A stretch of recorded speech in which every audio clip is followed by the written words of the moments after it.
aksi demo 25 Agustus 2025 akhirnya terjadi. Aksi yang bertajuk Revolusi Rakyat Indonesia dengan agenda membubarkan DPR mengajak hampir seluruh elemen masyarakat untuk turun ke jalan.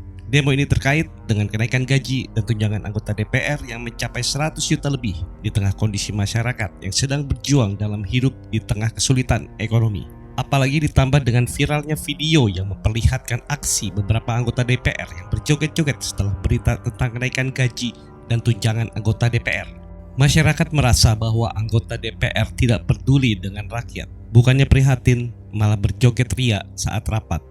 Aksi protes masyarakat sebenarnya sudah terlihat dari berbagai kolom komentar yang menghiasi di berbagai platform media sosial. Tetapi bukannya menenangkan hati rakyat, beberapa anggota DPR malah melakukan tindakan yang makin membuat rakyat marah. Seolah-olah mereka menantang rakyat atas respon negatif yang rakyat berikan kepada mereka.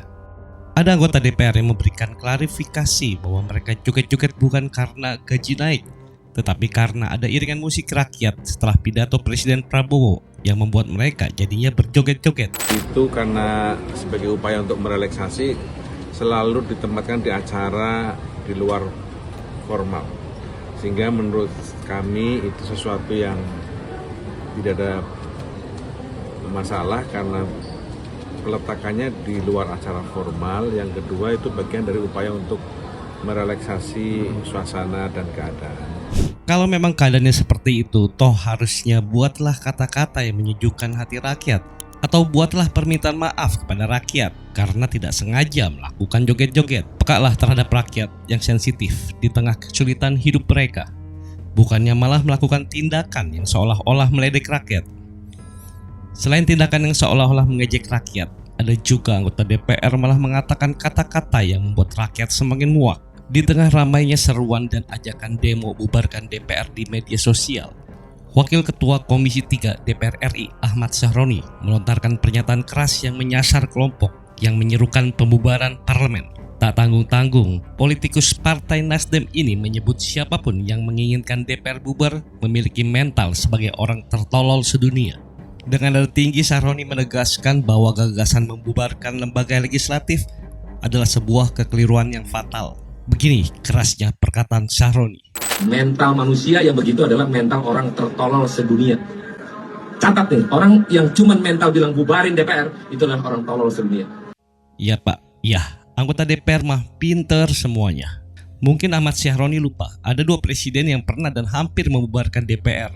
Soekarno dan Abdurrahman Wahid alias Gus Dur adalah dua presiden yang pernah dan hampir membubarkan DPR sepanjang sejarah Indonesia. Soekarno yang menjadi tokoh penting dalam proses kemerdekaan Republik Indonesia pernah mengambil keputusan membubarkan DPR pada tahun 1960. DPR dibubarkan setelah Indonesia menggelar pemilu untuk pertama kalinya pada tahun 1955 di bawah kabinet Burhanuddin Harahap. Soekarno memutuskan membubarkan DPR pada 1960 setelah menerbitkan dekret presiden pada 5 Juli 1959.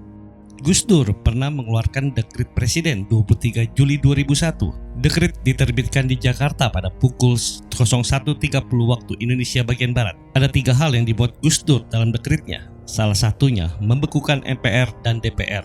Namun, dekret tersebut dinyatakan tidak berlaku setelah MPR menggelar sidang istimewa yang dipimpin oleh Amin Rais. 23 Juli 2001 menjadi akhir perjalanan Gus Dur sebagai presiden setelah ia dimakzulkan oleh MPR. Meskipun tuduhan pelanggaran hukum yang disangkakan kepadanya tidak terbukti. Lalu apakah perkataan Ahmad Syaroni yang mengatakan hanya orang tolol sedunia yang berpikir untuk membubarkan DPR ini berlaku untuk Presiden Soekarno dan Gus Dur?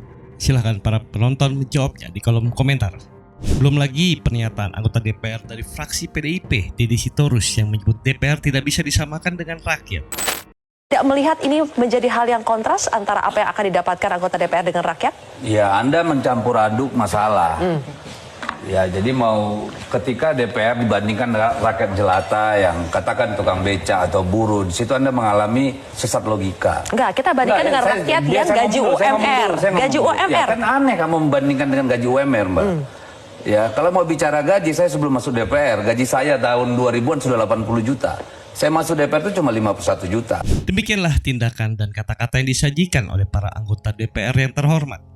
Bukannya kata-kata yang menenangkan hati rakyat, tetapi malah kata-kata yang menyulut emosi rakyat yang membuat rakyat semakin mewujudkan aksi demo tanggal 25 Agustus 2025. 25 Agustus 2025, ada sebuah video menggambarkan suasana di gedung DPR RI Senayan, Jakarta pada Senin pagi 25 Agustus 2025 tampak berbeda dari biasanya. Wakil rakyat yang diklaim terbuka bagi aspirasi justru terkesan membentengi diri. Pemandangan ini memicu berbagai reaksi di kalangan masyarakat, termasuk sentimen yang menuding para penghuni gedung DPR panik dan takut menghadapi kritik. Sepanik itukah penghuni di dalam? Kalau memang pada jujur gak akan segitunya, tulis salah satu warganet pada kolom komentar video tersebut. Menjelang rencana aksi unjuk rasa besar yang telah ramai diserukan di media sosial, pagar-pagar besi yang menjulang tinggi tertutup rapat. Tidak hanya itu, terlihat pada video tersebut barikade beton yang tinggi juga dipasang di gerbang depan dan dilumuri oli.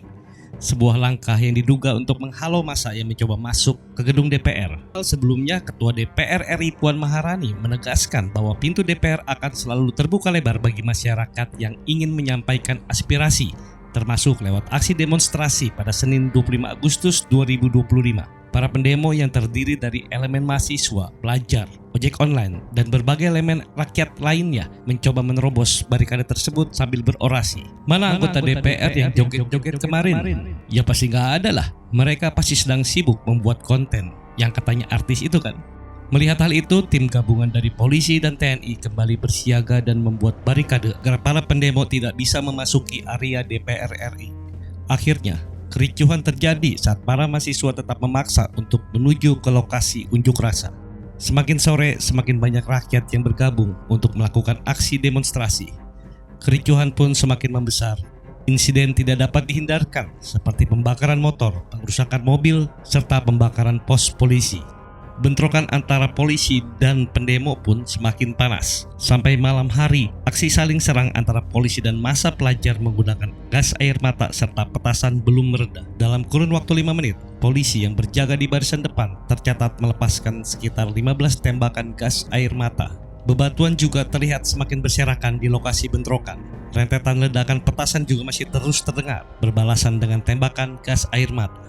Seiring waktu, aparat kepolisian terus menambah personil dan mulai kembali bergabung dengan TNI Angkatan Darat untuk membubarkan massa. Di sisi lain, jumlah pelajar yang terlibat kian bertambah.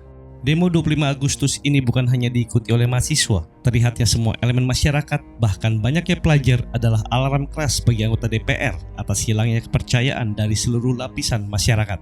Di era ketika kepercayaan publik terhadap lembaga negara menjadi sangat krusial, pernyataan bernada merendahkan justru menjadi kontraproduktif. DPR yang seharusnya menjadi representasi rakyat semakin terkesan arogan dan alergi terhadap kritik. Kritik ekstrim berupa seruan bubarkan DPR memang mengagetkan.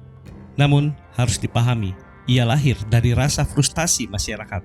Tidak mengherankan bila kemudian kritik yang muncul dari publik kian tajam. Sebagian bahkan melontarkan ide ekstrim berupa pembubaran DPR. Secara konstitusional, tentu hal ini tidak mudah, bahkan hampir mustahil.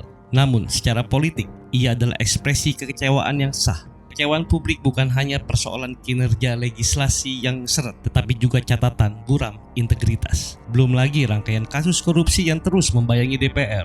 Hal ini memperkuat kesan bahwa DPR lebih sibuk dengan urusan keuntungan pribadi ketimbang kerja representasi. Wajar jika muncul pertanyaan mendasar, apakah DPR masih layak dipercaya sebagai penyalur aspirasi rakyat? Demonstrasi memang menuai pro kontra dari berbagai masyarakat.